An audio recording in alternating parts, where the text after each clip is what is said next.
What's up everybody, welcome to Money Management channel. My name is Andrei and today I'm gonna be doing an update on MMTLP and FINRA saga. I got the cash in the bag, stadium packed. Born a rock star in this life, gonna live it up. And for today's video, guys, I have several quite interesting news. First of all, I will show you some updates in regards to the MMTLP community in general. On top of that, I will show you some news that might be related to the bigger goal of the entire retail community. And I have to admit that someone want to stonewall our efforts to get to the fair markets, and definitely it is at least suspicious. On top of that, guys, I will show you an update, not the best one, in one of the 1209 lawsuits, and I will also show you the last part of the investigation that I covered yesterday.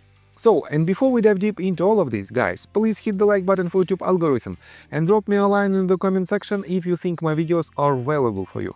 On top of that, guys, if you want to know more about technical analysis, if you want to be consistently profitable during these quite harsh times on the market, feel free to subscribe to my YouTube channel and to join my Patreon account. And guys, for now the market is really crazy, and if you want to preserve your capital and if you want to be consistently profitable, guys, this is pretty much the perfect chance for you to be in on a green territory for the majority of times, and you can use Discord access tiered for just about $1 a day, and it will help you to mitigate your potential losses and improve your profitability on the market.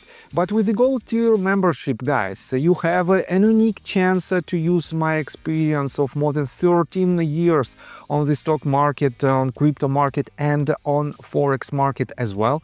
You have pretty much unlimited access to my brain, to my analysis, and you have a weekly Zoom call, a weekly 30-minute Zoom call where you can ask me anything in regards to your portfolio, to your strategy, in regards to the upcoming market movements, etc, etc. And guys, you know that just less than 24 hours ago Donald Trump implemented new tariffs, and here was the substantial disaster on the market. SPY index dropped by about 5%, and let me show you a sneak peek on my Discord group. As you can see, just yesterday at 5:49 p.m. I published this video where I explained what you should or you should not do with the upcoming news and how these news might affect the stock market in general. And right after I published this, market has a substantial drop. And on top of that, guys, take a look right here. The tweet that I published right after the news came out. This is a perfect example of why you should never bet on any news. And I published the same chart of SPY index. And that is why, guys, if your potential losses are more than $150, guys, it is a perfect opportunity for you to just mitigate it and to be consistently profitable. That is why, guys, subscribe to my YouTube channel and join my Patreon account. So, and let's begin today's video with this tweet. You know that we have a lot of we had a lot of people who were extremely active and who tried to push our case forward as hard as possible. One of these people was definitely Don Fis, and at the very beginning of 2024 he had a business trip to District Columbia where he had a lot of meetings with Congress members, and Don Fis made these meetings in person to push our case forward as hard as possible. Unfortunately, guys, we still don't have any results from this site, but that efforts was quite good in terms of the chance that he took in order to make it happen. And guys, right after that he made not, let's say, not the best actions, and he disappeared from the radars.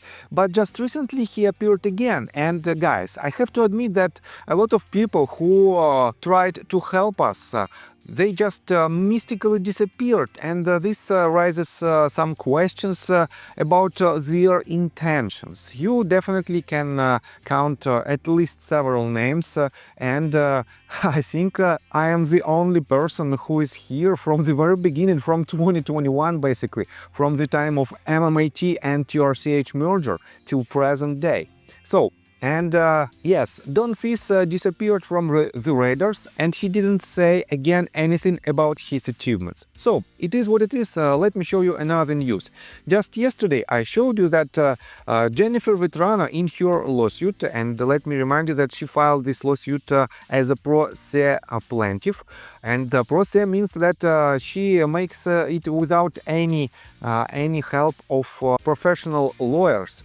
And I told you that she doesn't have any deficiency notices. And guys, right after I made my previous video, as you can see, we have another deficient notice that, and we don't have any details. Previously, as you can see, on March 27th, she also received this deficiency notice, but she handled this, she solved this problem, and she basically filed all the documents right here. So, time will tell what is this deficiency notice about, but definitely it is not the best update in this case. Let me show you another quite interesting news that is related to the bigger picture of the entire retail community. And you know that one of the most promising and most, I would say, transparent systems that can track the illegal activity on the market is the CAT system. And Christian Shaughnessy wrote this tweet 20 hours ago. The CAT system exposes the crimes. The consolidated audit trial data shines sunlight on the financial market. Guess who doesn't want that?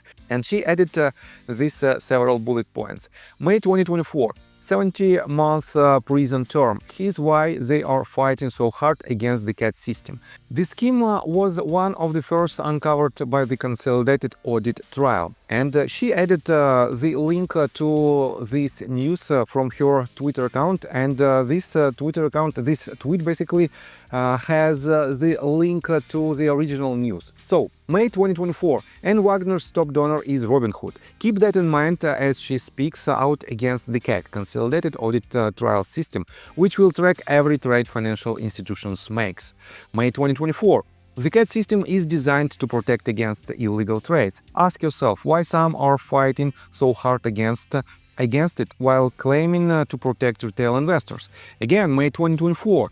These slides will be on the track today outside the SEC, FBI and DOJ. What need the CAT system to stop the counterfeit shares flooding our financial markets? And guys, definitely all of this news shows that retail investors are fighting for this CAT system, but at the same time, guys, let me show you some details about the system itself. 443 million option errors CAT system exposed in one day. The CAT exposes the rat, but the question is, will FINRA and SEC do anything about it? I don't mean small fines for billions in crimes without admitting or denying wrongdoing. And again, here is a quite interesting tweet that says that potentially Esther Pierce is against the CAT system itself. The CAT exposes the rat, and they can't be having that. As Esther Pierce has said, they want a cat on a diet. So watered down, it's not effective. Not that FINRA or the SEC plan on giving any real punishment. Today, here is the tweet from Esther Pierce that she wrote basically a couple of months ago, on February the 10th. She wrote, "Today we put the cat on a diet. It will no longer be able to hoover up Americans' personally identifiable information." And the main so-called downside of this CAT system is that this system so-called exposes the personally identifiable information of retail investors. But guys, it is just a part of its nature, how it should be transparent and how it can show who who the wrongdoers are if it is not collecting this data. And definitely, guys, this data should be protected, but it is not a public information even on CAT system. It collects, CAT system collects this data, but it is not published in any type of social medias. That is why, guys, I think this tweet should be at least questioned by, let's say, FBI or DOJ or even Dodge, because in my opinion this is the links of one chain where some entities and some people potentially want to steal a lot of money, and they want to do it as quiet as possible. So, and let's take a look at this investigation. Just yesterday I showed you part 2 of the investigation that is related to FOIA requests that we received back in March of 2023. I guess this is the correct date. So, Rare DD wrote this 2 years after MMTLP FOIA threat. Parts 1 and 2 be in the comments after the second half of this post. Finally, we come to the December the 5th of 2022, 9:07 AM email. Dreddy returns to the same email message from November 29, 2001. He keeps the same regarding inquiry. Subject, he removes Patricia Casimates, adds Richard Boyle and Jay Gibson, and there are still 3 redacted SEC contacts in total. There is a strong likelihood that these are the same 3 SEC contacts that were in the email message from November 2021. This is easy to understand when you read the message. What might this mean? In late 2021, the SEC was already investigating the reverse merger between Torchlight and Metamaterials. Christopher Rogers and Ty Martinez of the SEC's Fort Worth regional office were conducting the investigation under the supervision of Samantha Martin, B. David Foster, and Eric Werner. If Patricia Casimates contacted the SEC concerning MMTLP sometime before Dreddy's November 29, 2021 email, then naturally it would have caught the attention or been brought to the attention of Rogers and Martinez. If you noticed, Dreddy wasn't included in December 2, 2022 email from FINRA's Richard Boyle. So, when you observe that Dreddy added Boyle and Gibbon to the December 5th email, it should be clear that Boyle and or Gibbon communicated with Dreddy concerning their findings. So, when Dreddy begins the message with, looks like this MMTLP MMAT matter has now hit my fraud team's radar screen and seemingly a lot of other radar screens as well. It does 2 things. 1. It shows that Dreddy most likely didn't share the MMTLP and MMAT matter with his fraud team, or at least not with Boyle and Gibbon. 2. It shows that the November 29, 2021 message was most likely about the MMAT and MMTLP matter, even though it wasn't mentioned in that message.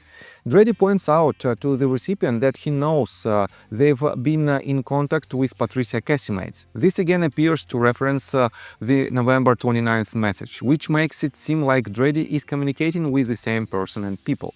Dreddy also indicated that they've been in contact with FINRA's general counsel. So, when Dreddy says that the MMAT and MMTLP matter has seemingly hit a lot of other radar screens. Patricia Casimates represents the market operations radar. The general counsel radar most likely refers to FINRA's chief counsel Robert Colby, whom would eventually communicate with Next Bridge Hydrocarbons in multiple correspondences. Also, on this same day, December the 5th of 2022, the Council of Metamaterials and Next Bridge Hydrocarbons contacted FINRA's executive team, including Robert W. Cook, regarding the delay in processing the MMTLP corporate action. It's unknown if Dreddy knew about the executive team being contacted at the time of this December the 5th message, but if he did, it represents yet another radar. The rest of the message appears to make it clear that Dreddy and his fraud team were most likely not focused on MMTLP and MMAT since November 29, 2021 message, until perhaps when FINRA received the fraud tips referenced in the December 2nd message. When Dreddy says, was wondering if it made sense for my fraud team to have a conversation directly with you and your folks working on the matter, so we are not duplicating efforts. This shows that the SEC was clearly investigating the matter, and unless the SEC had multiple teams investigating MMAT and MMTLP beyond just the reverse merger investigation, then Dredi had to be communicating with at least Christopher Rogers, Ty Martinez, or one of their supervisors, in my opinion. Dredi then goes on to inform them that his team has formally begun to investigate the issues, which means that both FINRA and the SEC were aware of each other's investigations. Both of these investigations were reasons in themselves to not process the MMTLP corporate action, but somehow FINRA published the initial MMTLP corporate action the very next day. So guys, definitely this investigation, in my opinion, is very interesting. And let me quote to the last part. So, Dredi ended the message with: if you think a comparison of notes is worth a quick call, let me know a good day and time. I can set up a Zoom call, and feel free to let me know if this redacted name or anyone else should be included. Sam. Other messages in FOIA thread appear to indicate that Zoom call was arranged. What did the SEC tell FINRA? Who is the redacted name that Dredi asked about possibly including? He means this name. More importantly, in FINRA's March 16, 2023 MMTLP FAQ, FINRA didn't mention anything about these communications regarding MMAT and MMTLP, doing all the way back to shortly after MMTLP became tradable on the OTC. This makes it seem like FINRA and the SEC had something to hide. The appearance here is that FINRA hid the SEC's involvement, and now the SEC is returning the favor by not addressing the fact that FINRA didn't adhere to their Rule 6490, which is the equivalent of violating C10B-17. So guys, definitely this investigation is worth your attention, at least worth your attention, and we have to dig even deeper, and potentially we have to add this investigation into the existing lawsuits. Unfortunately, as I already mentioned, at least some of them just recently received another deficiency notice. And guys, let me tell you my personal story. I have a wife and 2 children aged 11 and 15, as well as a small dog. After 30 years of living in Russia near the Baikal Lake, we decided to move. Now we reside in Serbia. Although I don't own any MMTLP shares, I invest a lot of time creating daily MMTLP videos. I have been doing this every day without days off and holidays for more than 1.5 years. Now I wish to buy back this time from my family, from my children. We've agreed that I will ask the MMTLP community to support me, and I will give all the money to the children. Therefore, if you believe that I am providing useful content for you and wish to support me, you can join my Patreon account. For $5 a month, I will add your name to my list of supporters if you wish. Thank you in advance. The link you can find in the description below. So, I think that's all information that I want to provide you. If you like my video, please hit the like button and subscribe to my channel, and see you guys and girls next time. Bye! I got the cash in the bag, stadium packed. Born a rock star in this life, gone live it up on the attack. Baby, I'm bad.